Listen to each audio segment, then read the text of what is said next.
नमस्कार, मैं हूँ विवेक और आप देख रहे हैं आपकी आवाज। तो फिर गैप हुआ एक बार 2-3 दिन का, मजबूरी है, परिस्थितियां हैं, रहेगा, ये सब चलता रहेगा। लेकिन हम लोग प्रयास ये करेंगे कि कोई खबर आपसे छूट ना पाए, जो सनसनीखेज हो और जिसका कहीं ना कहीं गहरा प्रभाव हो भारत की राजनीति पर। ऐसे मुद्दों पर हम लोग बात करते रहेंगे, इसका प्रयास हमारा रहेगा। आज हर रोज की तरह हमारे दोनों विशेषज्ञ मेहमान शशि शेखर जी और जितेंद्र चौरसिया जी फिर से मौजूद हैं। शशि शेखर जी आप जानते हैं कि वरिष्ठ पत्रकार हैं, इनके तमाम सारे कॉलम्स आते हैं, आप एबीपी डिजिटल प्लेटफॉर्म पर जाके इनके कॉलम पढ़ सकते हैं। जितेंद्र चौरसिया जी ने बहुत सारी किताबें लिखी हैं और अभी भी एक किताब लिख रहे हैं जिसका भी जिक्र हम लोग करेंगे। जितेंद्र जी लेखक हैं, राजनीतिक चिंतक, विश्लेषक और सामाजिक कार्यकर्ता भी हैं। तो आज हम लोग बात करने जा रहे हैं एक ज्वलंत मुद्दे पर जो इस समय सुर्खियां बना हुआ है। व्यक्तिगत जिंदगी में हमारा लेना देना इस चीज से हो या ना हो, लेकिन हमारा जो आस्था है, हमारे जो धार्मिक पहलू है, उसका प्रभाव जरूर इस पर है। और हम सब लोग कहीं ना कहीं अपनी अपनी आस्थाएं रखते हैं और धर्म से अछूते नहीं रह सकते हैं। धर्म में राजनीति का प्रयोग, हम लोग भले ही इसका विरोध करते हो, समाज का एक बड़ा तबका विरोध करता हो, लेकिन धार्मिक आस्थाएं सबकी अपनी अपनी है। तो मैं बात कर रहा हूँ तिरुपति बालाजी की, जहां से एक बयान आया कि तिरुपति बालाजी के प्रसादम में मिलावट की गई है और वो भी जानवर की चर्बी की मिलावट की गई है। ये थोड़ा मुश्किल चीज है, कम से कम किसी के लिए भी पचा पाना। बतौर हिंदू अगर हमारी आस्था है, और आस्था सबकी अपनी अपनी है, तो लोगों के ये जहन में कहीं ना कहीं बात जाती है कि तो बड़ा खिलवाड़ है आस्था के साथ। और विपक्ष भी इस मुद्दे से भाग नहीं पा रहा है। राहुल गांधी जी का भी बयान आया है और उन्होंने भी, जो नेता प्रतिपक्ष है, उन्होंने भी कहा है कि इसकी जांच होनी चाहिए और आस्था से खिलवाड़ नहीं होना चाहिए।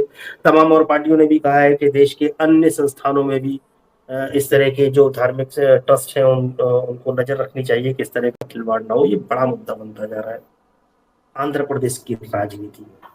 लेकिन शशि शेखर जी इस पर एक बड़ा खुलासा करने जा रहे हैं कि क्या ये मुद्दा राजनीतिक है, सामाजिक है या आर्थिक भी है। क्या ये इसके राजनीति के फायदे लेने का प्रयास है, या समाज में लोगों की धार्मिक भावनाएं आहत होती हैं, उसको लेकर के सरकारें सजग हैं, या इसके पीछे का कुछ और खेल है, कॉरपोरेट कहीं इन्वॉल्व हुआ है या नहीं हुआ। इसको लेकर के शशि शेखर जी विश्लेषण करेंगे। राजनीतिक पहलू पर जितेंद्र चौरसिया जी से हम लोग बात करेंगे।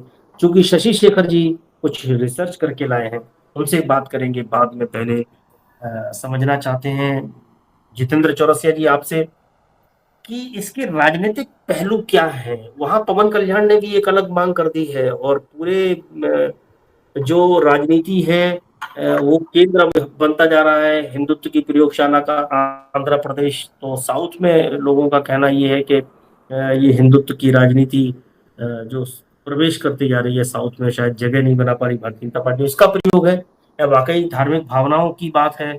इसके पीछे का एंगल आप क्या देखते हैं जितेंद्र जी? जी विवेक भाई, भारतीय जनता पार्टी का ग्राउंड रहा है सदैव से ही कि वो धर्म के धुरी के चारों तरफ अपनी राजनीति को रखते हैं। आंध्र प्रदेश में भी कमोबेश यही देखने को मिल रहा है कि जिस प्रकार से भारतीय जनता पार्टी अपना प्रभाव बढ़ाना चाहती है पूरे दक्षिणी क्षेत्र में, साउथ में, उन्हें एक मौका मिला है कि किस प्रकार से धर्म को केंद्र में रख के भारतीय जनता पार्टी को मजबूत किया जाए। और वहां पे एक जो सनातन के रक्षक या धर्म के रक्षक के रूप में जो अन्य जैसे वेस्ट में है या ईस्ट में है या मध्य में है, जिस प्रकार से भारतीय जनता पार्टी की छवि है कि ये धर्म के रक्षक है और धर्म के चारों तरफ इनकी राजनीति रहती है, उसको वो साउथ में भी स्थापित करना चाहते हैं, जिसपे वो अभी तक पूर्ण तरह से सफल नहीं हो पाए थे। उन्हें एक लड्डू के रूप में एक मुद्दा मिल गया है कि इसमें चर्बी है, और भारतीय जनता पार्टी उसे बखूबी जैसा कि उनका एंगल रहता है सदैव की मुद्दों को लपक लेना, क्योंकि उनके पास संगठन की शक्ति तो है और उस संगठन की शक्ति से वो अपनी बात को एक आम जनता तक पहुंचा देते हैं। तो इसको उन्होंने खूब बखूबी उठाया है, और इसमें विपक्ष भी कुछ बोलने की स्थिति में रहता है, चूंकि रहता नहीं है, चूंकि धर्म का मामला ऐसा है कि बोलने और नहीं बोलने दोनों में भी नुकसान हो जाता है। तो राहुल गांधी का जो बयान है वो भी आपने देखा होगा कि वो भी चूंकि मैनेज करने वाला एक बयान सामने आया है। भारतीय जनता पार्टी उस ग्राउंड की मास्टर है, उस पिच की मास्टर है जो कांग्रेस का नहीं है, जो अन्य किसी दल का नहीं है। तो भारतीय जनता पार्टी का ग्राउंड है और बखूबी खेल रही है। निश्चित रूप से उन्हें फायदा होता दिख रहा है और उसको बुनाने का प्रयास कर रहे हैं।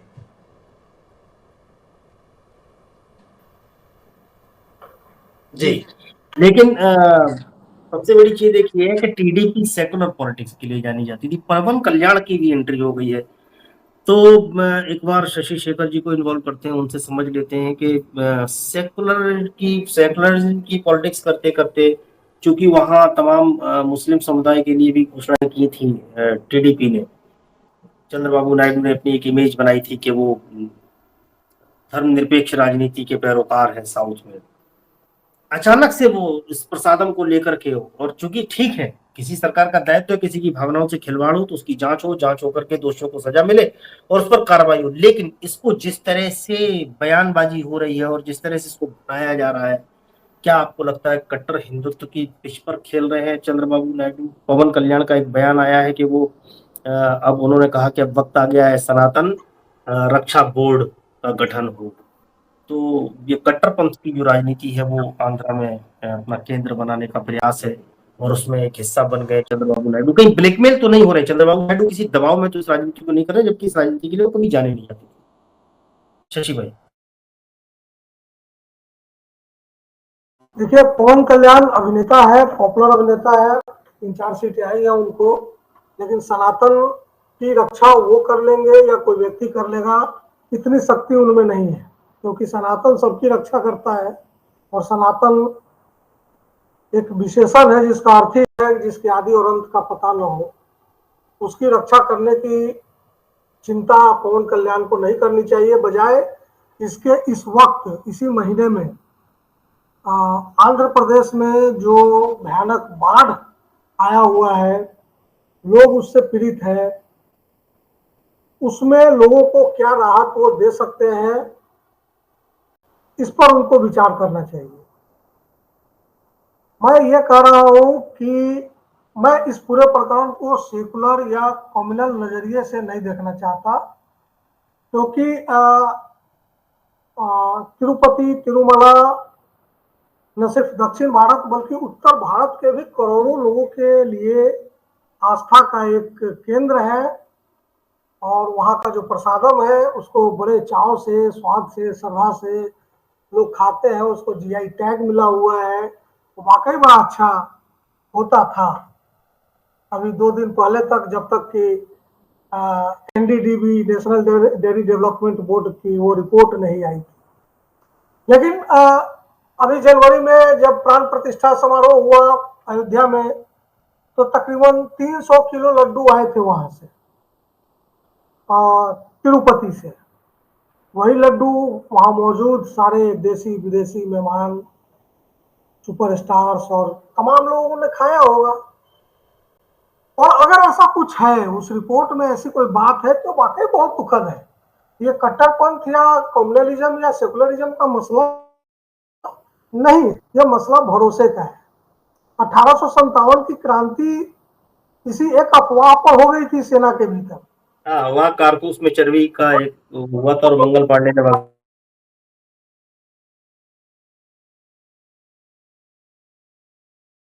अभी की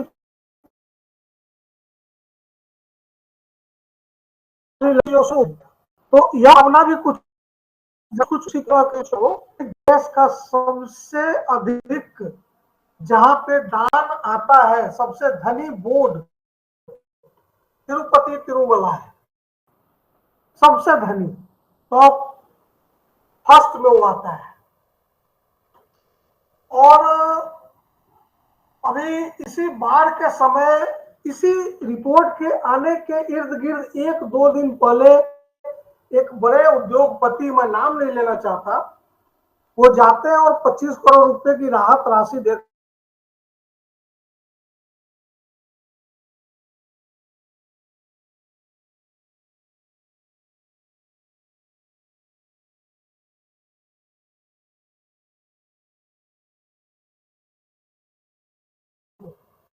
राशि कोई भी दे सकता है, देना भी चाहिए। अच्छा, इसको आप ऐसे भी देख सकते हैं कि उनका जाना और वो 25 करोड़ का चेक देना, ये संयोग है या प्रयोग है, और उसके बाद ये खबर आ जाना, ये कहीं ना कहीं कुछ घटनाएं आपस में तो मेल खाता है। मैं कुछ नहीं कह रहा हूँ, मुझे कुछ नहीं मालूम है, मैं सिर्फ घटना बता रहा बिना हूँ। कहे भी आप बहुत कुछ कह रहे हैं। क्योंकि मेरे पास कोई सबूत नहीं है तो मैं नहीं कह सकता। मैं सिर्फ लिंक्स जो डॉट्स है, वो डॉट्स बता रहा हूँ, डॉट्स जोड़ने वाले जोड़े, डॉट्स जो अभी अभी इस वक्त मैं डॉट्स नहीं जोड़ सकता। मैं ये कह रहा हूँ कि अभी कर्नाटक का जो इलेक्शन था उसमें नंदिनी बनाम अमूल का एक बड़ी लड़ाई हुई। कांग्रेस को आना पड़ा और नंदिनी के सपोर्ट में बात करनी पड़ी। नंदिनी वहाँ का कोऑपरेटिव सोसाइटी है, मतलब दूध का जो फेडरेशन होता है उसका लगभग हर स्टेट का अपना अपना है। जैसे बिहार में सुधा ब्रांड है, और अमूल जो है वो गुजरात का है, अमूल आनंद गुजरात में, का वहाँ है, उसका आनंद में है। बोर्ड है। और अभी मई 2024 में ही एम के स्टालिन सिंगापुर में थे, वहां से उन्होंने एक लेटर लिखा अमित शाह को और ये चिंता जाहिर की कि मुझे ज्ञात हुआ है कि अमूल अपना चिलिंग सेंटर तमिलनाडु के कुछ क्षेत्रों में एस्टैब्लिश कर रहा है ताकि वहां सेल्फ हेल्प ग्रुप और किसानों से दूध ले सके। और हम इसका विरोध करते हैं, हम नहीं चाहते हैं कि ऐसा हो। हमारा अपना फेडरेशन है, हमारा अपना उपज है, उपज मीन्स की उत्पादन है और अपनी खपत है। मतलब ये कि पूरा का पूरा साउथ इंडिया ये नहीं चाहता है कि अमूल वहां पर घुसपैठ करे, जबकि एक बहुत बड़ा मार्केट साउथ इंडिया है। और अकेले तिरुपति तिरुमला की बात कर ली जाए तो वहां मतलब मुझे लगता है कि हजारों नहीं तो इसमें इसमें इस प्रसादम के पीछे, मतलब मैं समझ नहीं पा रहा हूँ कि नंदिनी और अमूल प्रसादम के पीछे कहाँ इनका इन्वॉल्वमेंट है। दूध बनाने वाली कंपनियां हैं इस प्रसादम। वक्त तो ये क्लियर नहीं है कि जो भी सामग्रियां वहां पे सप्लाई की गई, घी सप्लाई की गई, घी की ही बात करते हैं, या दूध सप्लाई की गई, वो किस कंपनी ने की। अगर कल को ये पता चल जाए कि ये कंपनियां साउथ की थी तो आप समझ रहे हैं कितना बड़ा बखेड़ा खड़ा होने वाला है। और ये रिपोर्ट अमूल ने माफ कीजिए एनडीडीबी ने तैयार किया है। देश की सबसे बड़ी रेपुटेड संस्था है, अकेली संस्था है, नेशनल डेयरी डेवलपमेंट बोर्ड।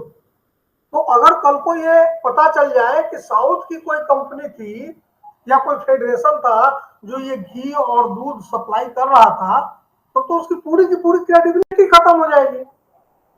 ऐसे में अमूल को मौका मिलेगा वहां एंट्री करने का नैतिक रूप से। वो हाई मोरल ग्राउंड लेते हुए कहेगा कि भाई हम तो बहुत शुद्ध है। और आज उसने एक क्लेरिफिकेशन भी दिया है ट्विटर पे कि ऐसे रूमर्स है कि हमने सप्लाई किया था, लेकिन हम क्लियर करना चाहते हैं कि हमने सप्लाई कभी नहीं किया है। ये अमूल किसका किसका क्लेरिफिकेशन आया है जिसका आप बात करें, नंदिनी का? नहीं, ये अमूल का, ये रूमर्स है कहीं कहीं कि अमूल ने ऐसा किया है। तो अमूल ने क्लियर किया है कि हमने नहीं किया है। मतलब वो हाई मोरल ग्राउंड पे है कि हम बहुत प्योर हैं। अब तो जमाना ऐसा है कि कौन प्योर है और कौन इम्प्योर है भरोसा भी नहीं कर सकते। अभी centre for science and environment ने एक साल पहले जब शहद हनी का जब सैंपल लिया तो कितनी बड़ी बड़ी कंपनियां उसमें फेल हो गई। तो खैर हम बात कर रहे हैं कि ये रिपोर्ट तो सिर्फ ये बताती है एनडीडीबी की कि इसमें ये बीफ वगैरह चर्बी मिला हुआ है। लाड, एक शब्द लाड है, मैं उसको बोलना नहीं चाहता उसका डिटेल कि उसका अर्थ क्या होता है। सुधी दर्शकगण जो है LARD point number 4 table number 2 report में लिखा हुआ है लाड, उसको पढ़े होश खराब हो जाएगा। वो क्या है, वो घी से भी ज्यादा मतलब संवेदनशील मुद्दा है, मैं उसको डिटेल में नहीं बताना। घी सप्लाई किसने किया, आखिर किया ये किसने? घी सप्लाई किसने किया? अगर ये घी सप्लाई साउथ की किसी एजेंसी ने किया, मतलब किसी फेडरेशन ने किया, तो इसका सीधा फायदा किसको होने जा रहा है? अमूल अमूल को। तो अब ये डॉट्स है।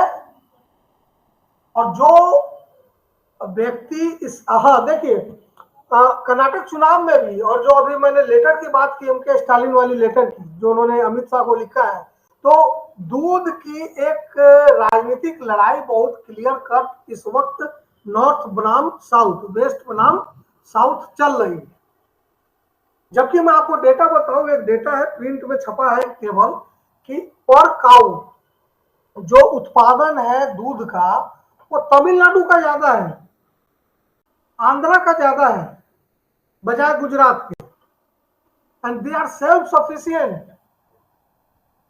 लेकिन मेरी चिंता फिर वही है कि अगर कोई साउथ का फेडरेशन एक्सपोज होता है तो क्या होगा?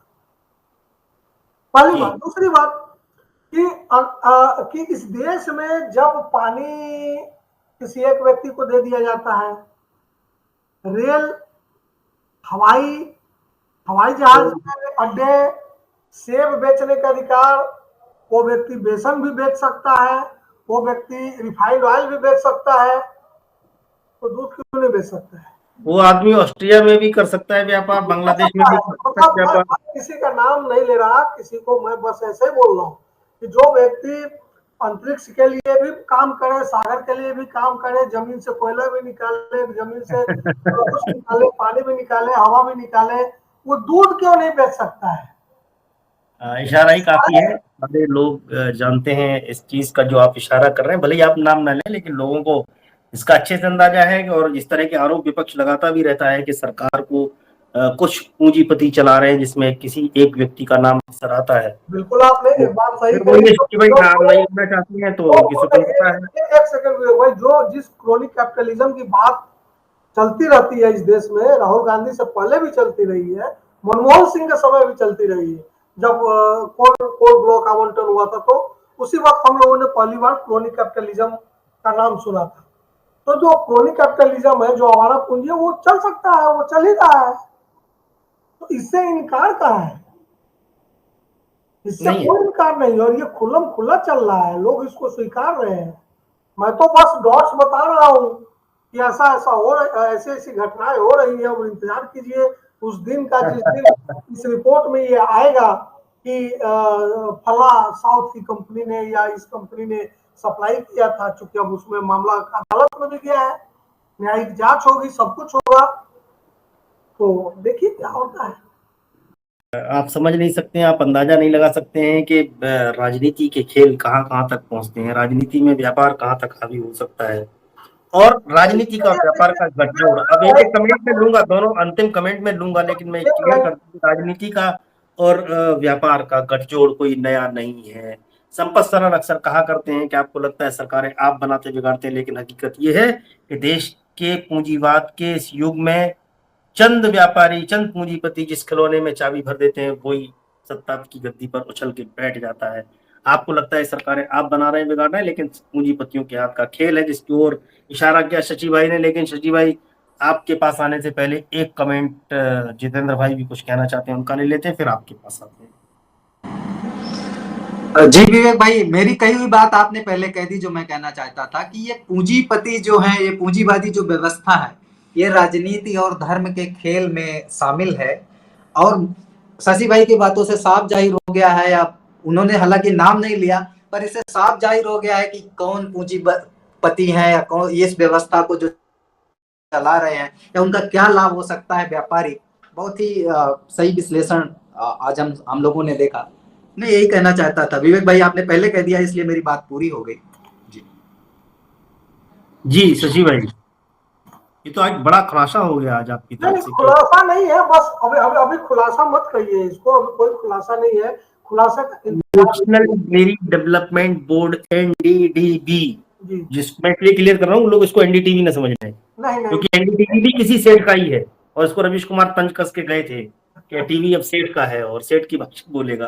तो खैर, NDDB की रिपोर्ट है, जिसके आधार पर शशि भाई ने कहा, और उन्होंने कोई ब्लेम नहीं किया, किसी का नाम नहीं लिया, नाम लेने से बार बार बच रहे हैं, लेकिन आप रहे हैं और समझ हम भी के इशारा किस ओर है। शशि भाई जी, आपने कहा ना वो राजनीति और पूंजीवाद, देखिए चाणक्य से बड़ा राजनीतिज्ञ कोई नहीं होगा। मतलब आज भी हम लोग यूज करते हैं इस शब्दावली को कि फल्ला जो है सो बहुत बड़े चाणक्य है। अमित शाह जी को बहुत बड़ा चाणक्य कहा जाता है। राजनीति में भी एक चाणक्य है, इस समय उनकी बड़ी चर्चा है कि वो चाणक्य ने भी जो किताब लिखी है उसका नाम अर्थशास्त्र है।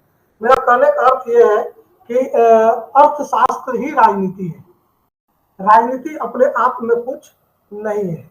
अर्थशास्त्र ही राजनीति को चलाती है, ड्राइव करती है। इसीलिए चाणक्य ने भी राजनीति शास्त्र न लिख करके अर्थशास्त्र लिखा है। और तिरुपति तिरुमला प्रकरण को भी मैं बिल्कुल अर्थशास्त्र का एक मुद्दा मानता हूँ। राजनीति उसका एक बहुत छोटा मोहरा है। देखिए, अभी इंतजार कीजिए सिर्फ एक चीज का कि इस रिपोर्ट से ये जाहिर हो, सरकार ये रिपोर्ट लेकर आए कि आखिर उस घी की सप्लाई पिछले 1 साल से कौन कर रहा था, जिस घी के बने लड्डू को पिछले अयोध्या में जब श्री राम प्रभु का प्राण प्रतिष्ठा समारोह हो रहा था, उस वक्त देश दुनिया से आए लोगों के बीच 300 केजी वो लड्डू बांटे गए थे। तो किस घी के बने हुए लड्डू लोगों ने खाए थे, उसका इंतजार करना चाहिए। तो चलते चलते शशि भाई का वही शेर एक बार फिर, इब्तिदाई इश्क में हो, आगे आगे देखिए होता है, इब्तिदाई इश्क में होता है कि भाई आगे आगे देखिए होता है, आगे आगे देखिए होता क्या है। तो आगे हम देखेंगे कि इसमें होता क्या है। इतना तय है कि राजनीति अर्थशास्त्र से अलग नहीं है। राजनीति में अर्थ का प्रयोग किस तरह से हो रहा है ये महत्वपूर्ण है। क्या राजनीति को चंद पूंजीपति चला रहे हैं या पूंजीपतियों का इस्तेमाल देश के विकास के लिए राजनीति कर रही है, ये बड़ा महत्वपूर्ण सवाल है। इस पर विचार करना बहुत जरूरी है। फिर मैं आपको कह दूं, जैसे अक्सर कहा जाता है कि धर्म और विज्ञान एक दूसरे के पूरक हैं, विरोधी नहीं है। जहां तक पहचान लिया गया धर्म, वो विज्ञान हो गया। जो पहचान की अभी भी परे है, कौतूहल का विषय है, वो आज भी धर्म है। इसी तरह से कह सकते हैं कि राजनीति और पूंजी, राजनीति और अर्थशास्त्र दोनों एक दूसरे के विरोधी नहीं, एक दूसरे के पूरक हैं। लेकिन वो सकारात्मक हैं या नकारात्मक, आने वाला वक्त ये तय करेगा। अभी तक तो देश को इस राजनीति से बहुत निराशा हुई है। आगे देखते हैं क्या होता है। फिर मिलेंगे एक नए मुद्दे के साथ। तब तक हम लोगों को दीजिए इजाजत। नमस्कार।